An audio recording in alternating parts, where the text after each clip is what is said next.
Las opiniones vertidas en este podcast son de exclusiva responsabilidad de quienes las emiten y no representan necesariamente el pensamiento del canal. ¡Arriba! ¡Arriba los corazones! Bienvenidos, bien llegados y mejor quedados una vez más a las historias del viejo C. Amables amigos, en esta oportunidad para este podcast particularmente, vamos a darle continuidad a un tema que hoy por hoy está vigente, más que vigente, yo diría que está en un conflicto social que, aunque soterrado de alguna manera, parece mentira que surja en ocasiones en la familia, en las labores, en la misma sociedad y, desde luego, también en el desempeño personal de cada uno de nosotros en nuestra ya convulsa sociedad. El día de hoy me acompaña el señor licenciado don Yair Errejón Castro y yo soy su servidor, el viejo C.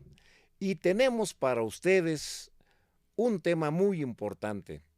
¿Quiere describirlo, por favor, joven licenciado? Claro que sí, señor Monroy. Muchas gracias por la compañía y por la invitación en esta ocasión a este episodio más de las historias del viejo C. En esta ocasión vamos a retomar el tema que habíamos iniciado hace algunos episodios. Es el tema de la brecha generacional y su importancia en la actualidad. Bueno, la brecha generacional que no es un fenómeno reciente. Sí es un fenómeno que nos está afectando desde hace ya varias décadas. Inclusive yo recuerdo que en los años 60, cuando yo fui joven, porque debo reconocer que alguna vez fui joven hace ya muchísimos siglos, pero alguna vez fui joven, aunque ustedes no lo crean, ¿verdad? Yo recuerdo que en aquella época la gerentocracia, es decir, las personas mayores que tenían el control tanto de las empresas como de las sociedades y de las instituciones, no permitían, cuando menos de manera más abierta o libre, el acceso y el ascenso de los jóvenes que seguramente se encontraban un tanto cuanto más actualizados, que tal vez no mejor capacitados, pero sí más actualizados en cuestiones de procesos, de procedimientos tecnológicos y, en fin, de las maneras de hacer una labor, de constituir y de lograr una finalidad más económica, más eficiente y más eficaz, pero la gerentocracia, es decir, los mayores, no permitían el acceso, al menos ponían obstáculos muchas veces insalvables para esto.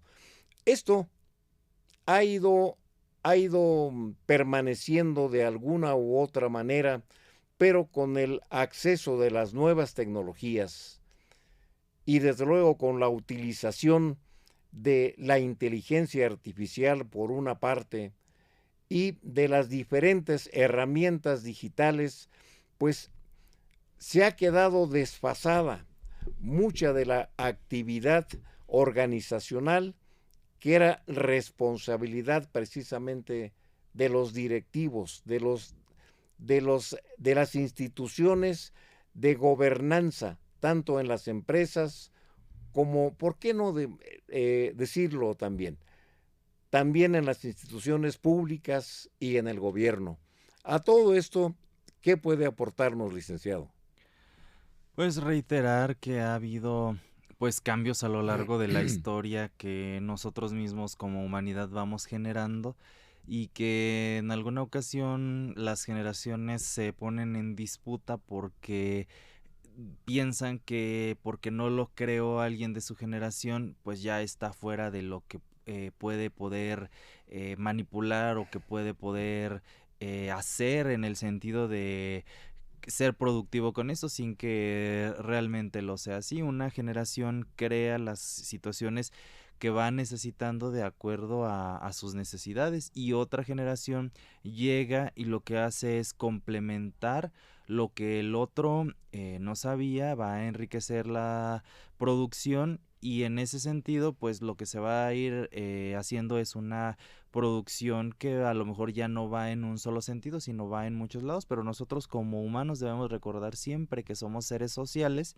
y en ese sentido pues no podemos vivir aislados, no podemos vivir solos. ¿Y qué se requiere? Pues de la compañía, de la sintonía, de la creación de otras personas que hagan en el sentido de la tecnología en este caso. Aterricemos estos conceptos, licenciado. Ayúdenos, ayúdenos con su experiencia y con sus vivencias. ¿Podría citarnos algún ejemplo en concreto de las dificultades que se enfrentan, tanto en el aspecto laboral o en el aspecto familiar o en el aspecto simplemente social que no comercial? También esto se traduce a veces en cuestiones de carácter político. ¿Podría, por favor, citarnos algún ejemplo?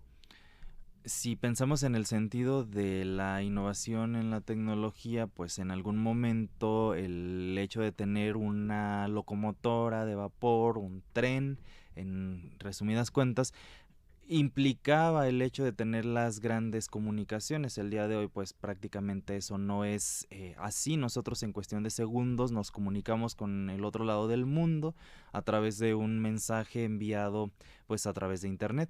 Y esta situación pues va haciendo un cambio y un avance en esa brecha generacional. Por otro lado, dentro de las instituciones, pensemos en una empresa expresamente, una empresa en la que antiguamente, vamos a pensar en un promedio de hace 40 años, aproximadamente se enviaban memorándums en los que se redactaban, se escribían, se hacían copias y se repartían entre los empleados para dar a conocer un evento que iba a ocurrir dentro de la empresa. El día de hoy, pues nuevamente eso ha quedado atrás, y lo que se hace es enviar un mensaje de texto a través de una red social en la que varios miembros de esa comunidad están integrados y que todos ellos deben de conocerlo y de saberlo. Entonces, la velocidad a la que fueron sometidos los discursos contemporáneos pues es sumamente rápida a como se inició esta cuestión de la comunicación, en el sentido de que si se pensaba que la locomotora era rápido y era lo máximo que había ocurrido, pues mucho tiempo después fue rebasado y creado por nosotros mismos humanos. Bueno, un excelente ejemplo, licenciado, lo felicito. Sin embargo, ¿qué podemos aportar en relación a la supuesta fragilidad de los medios digitales de comunicación? ¿Qué se cae el sistema, que el satélite se ve afectado por una descarga de una tormenta solar, en fin, que no tenemos suficiente energía eléctrica, etcétera, etcétera? ¿Qué puede aportar en relación a la fragilidad de estos medios de comunicación en oposición a la permanencia de lo que usted señala, medios mecánicos, como por ejemplo el caso consabido de la locomotora, por ejemplo, el Tren Maya, vamos a suponer? Pues todos somos susceptibles de sufrir percances, de sufrir daños, de tener alguna eventualidad que llegara a ser, digamos que disruptiva en el sentido de lo que se esperara, que llegara a caerse, como se menciona, como usted mismo dice, la expresión caerse el sistema, y sin las implicaciones políticas del pasado que puede llegar a tener la expresión y de cuando fue utilizada, sino simplemente en el presente, ¿no? Mencionar cualquier red social que el día de hoy, por algunas cuestiones que los administradores hacen, pues ya no funcionó de la manera óptima como se esperaba. Pues sí genera caos, genera cambio, genera frustración, genera pérdidas económicas, genera pérdidas en el sentido pues sí económico, pero a lo mejor también en el sentido material, ya sin pensar que puede llegar a ser el retraso de algunas comunicaciones que pueden ser vitales para quien las está enviando o para quien las está recibiendo. ¿Qué tan susceptible resulta la humanidad a eventos catastróficos como los que señalamos, que se caiga un sistema, que un satélite deje de funcionar, que, en fin, las comunicaciones de las que dependen las cotizaciones bursátiles, el aspecto financiero de un desarrollo determinado y todo esto ya en una cultura globalizada como la que tenemos actualmente, deje una huella tan importante que se convierta, como lo mencioné, en una catástrofe? ¿Qué tan susceptibles somos a eventos como estos, licenciado?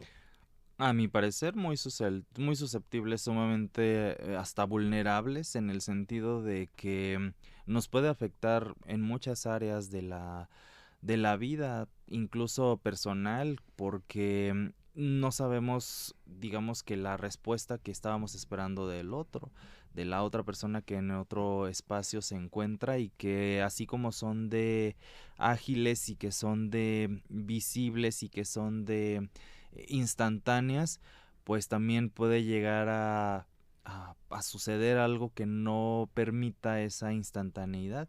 Y en ese sentido, bien lo enuncia usted, hay pérdidas millonarias hasta en el sentido cuando afecta a las casas de bolsa y a estas situaciones a las cuales el día de hoy a lo mejor están sometidas sí a situaciones que podrían permitir a lo mejor que haya un bajón de luz, como nosotros ordinariamente lo decimos, pero no a una pérdida total de la energía eléctrica. Y en ese sentido, pues sí va a generar impacto económico, político, social, en muchos sentidos. Bueno, esto no tiene nada que ver con el apellido Bartlett ni nada de eso, ¿no? Pero ha ocurrido. Y voy a comentarle que hace algunos meses tuve acceso a una especie de documental de ficción titulado, hay que darle el crédito, titulado Cisne Rojo. Se los recomiendo por si tienen, en algunas de las plataformas de podcast pueden ustedes acceder a esto, Cisne Rojo, y ahí se señala en una ficción documentada, por cierto, una crisis, una crisis global, una crisis mundial originada simple y llanamente por los datos malintencionados o catastróficos de una manera cierta que se dan a conocer por las diferentes redes sociales. Que esto coincida con una tormenta solar, que coincida con auroras boreales, que coincidan ocasionalmente con un terremoto.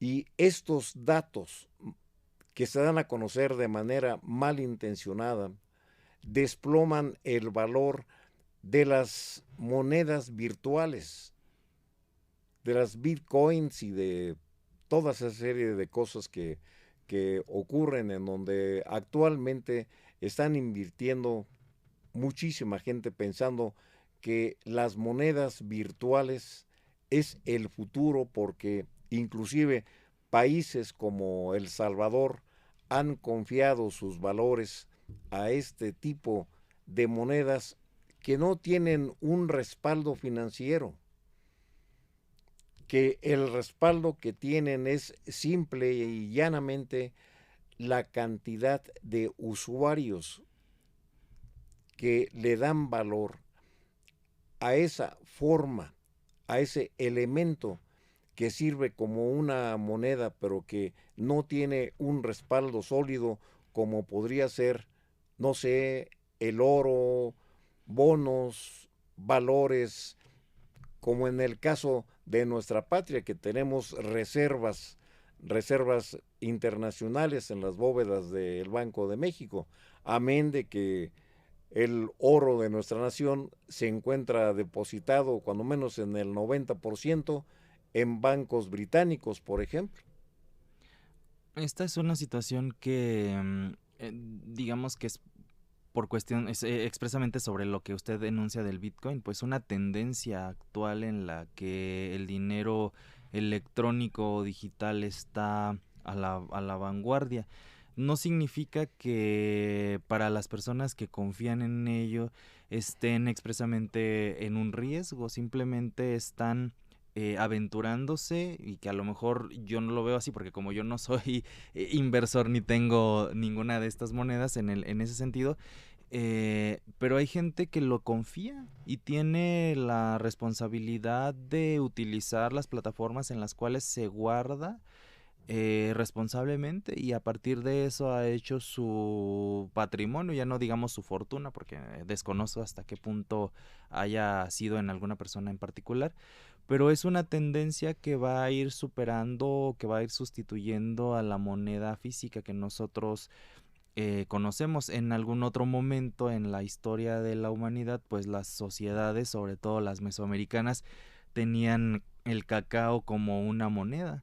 Sí, E sí, incluso ni siquiera el cacao se puede almacenar por el gran tiempo que, pues porque también tiene una caducidad. tiene una caducidad, Y la ciertamente. gente tenía confianza en la cantidad de cacao que podía producir, y a partir de ello hacerse de bienes, y no tenían miedo. Y si lo tenían, pues se lo Se aguantaban, lo como el día de hoy supongo que se aguantan los que tienen Bitcoin y todas estas monedas electrónicas. No, pues inclusive citando un poco la historia de la numismática, es decir, de las monedas, podríamos señalar que pues la sal en su momento también sirvió como una moneda. Recordemos que los soldados, es decir, la gente de armas, era precisamente estipendiada con bolsitas de sal. Sí, Por eso claro. era la soldada, era el salario que se les entregaba, la sal. Y de esta forma también aquí en, aquí en Mesoamérica, pues eran también el arte plumario, era, como usted dice muy atinadamente, el cacao, una moneda de curso legal. En efecto, incluso pues si nos remontamos no nada más a que ha habido otro tipo de monedas, pensemos que en la misma época en la que los españoles vienen a Mesoamérica, a las conquistas estas con una ruta equivocada pensando que iban a las Indias, en algún momento también estuvieron, entre otras muchas cosas, motivados a venir a buscar las especies y expresamente la sal, porque a ellos les llegaban de Asia. Entonces, en ese sentido, ha habido muchas monedas a lo largo de la historia de la humanidad. Y algo realmente increíble, licenciado, en eso estamos muy de acuerdo. Algo realmente increíble es que la moneda inclusive llegó a valorarse a través del papel. Desde la China de Gengis Khan ya se enviaban por mensajeros vales, es decir, moneda, cheques que decían vale por tantas cantidad de especia o de dinero o de mercancía, y estas se trasladaban de un lado a otro con ese valor. Inclusive los famosos caballeros templarios tenían sus depósitos de sus recursos en monedas de oro en una determinada labor o lugar más bien, y depositaban el dinero ahí para que no fuera robado durante el camino, llegando a otro destino, a otro lugar, presentaban el peregrino, presentaba su vale a la sede de los templarios en aquel momento, y se les decía, este vale es válido, valga la redundancia, ¿verdad? Es válido por 10 monedas de oro, y con la firma del templario que emitía esta moneda, se entregaba este vale en el monasterio o en el convento del destino, y el superior tenía la obligación de reembolsarle esas 10 monedas de oro.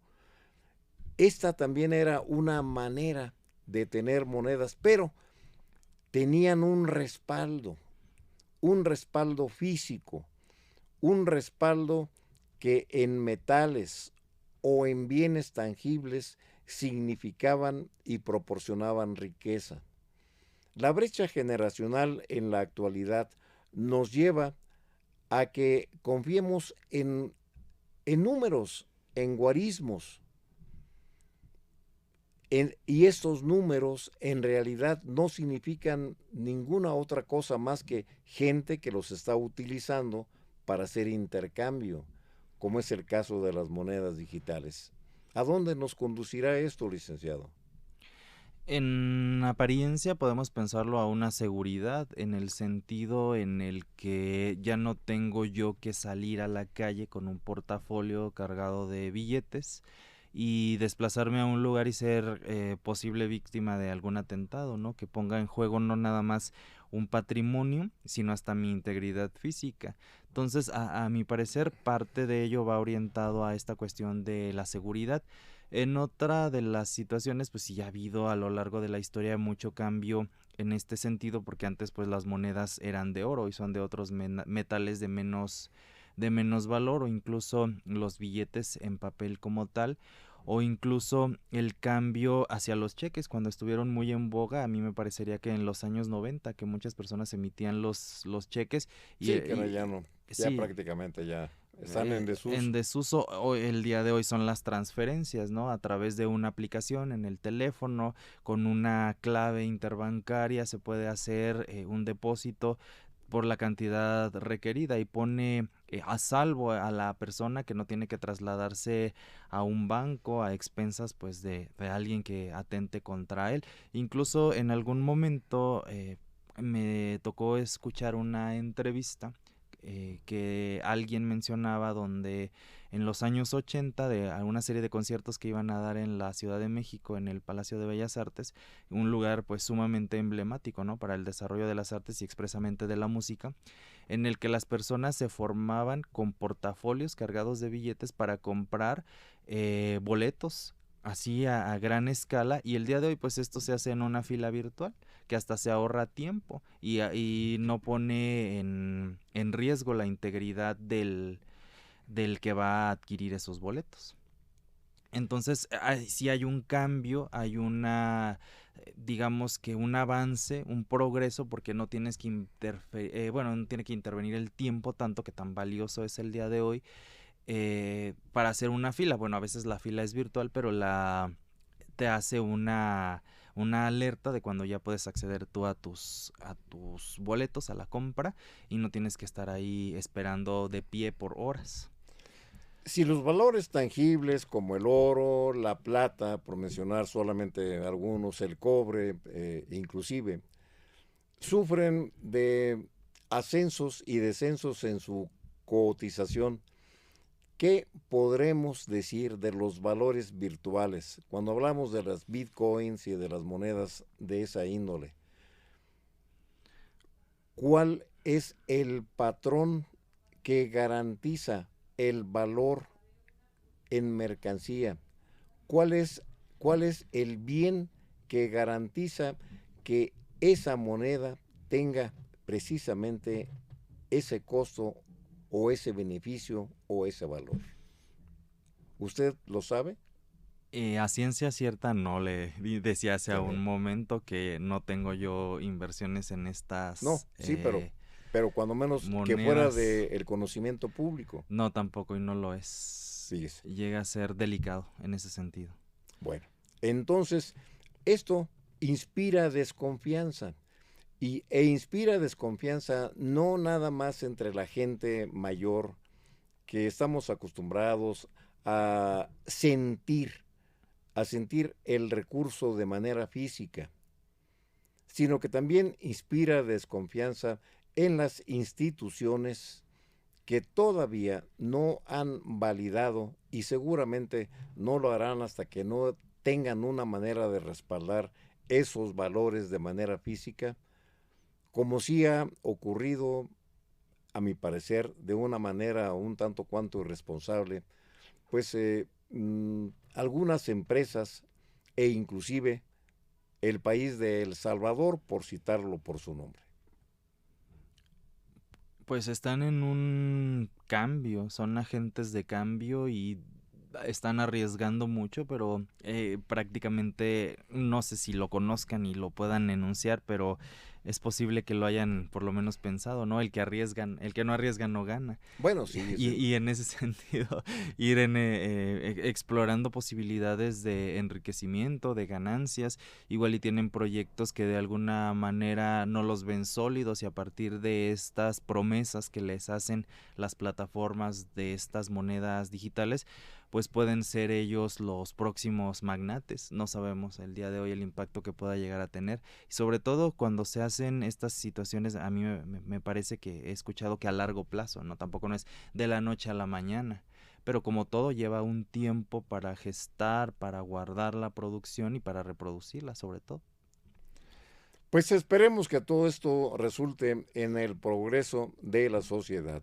Amables amigos, esperamos que ustedes se comuniquen con nosotros a través de las líneas de contacto que aparecen desde luego en la gráfica de nuestra pantalla, y con esto pues simplemente invitarlos a que tengamos aquí en el podcast la participación de todos ustedes.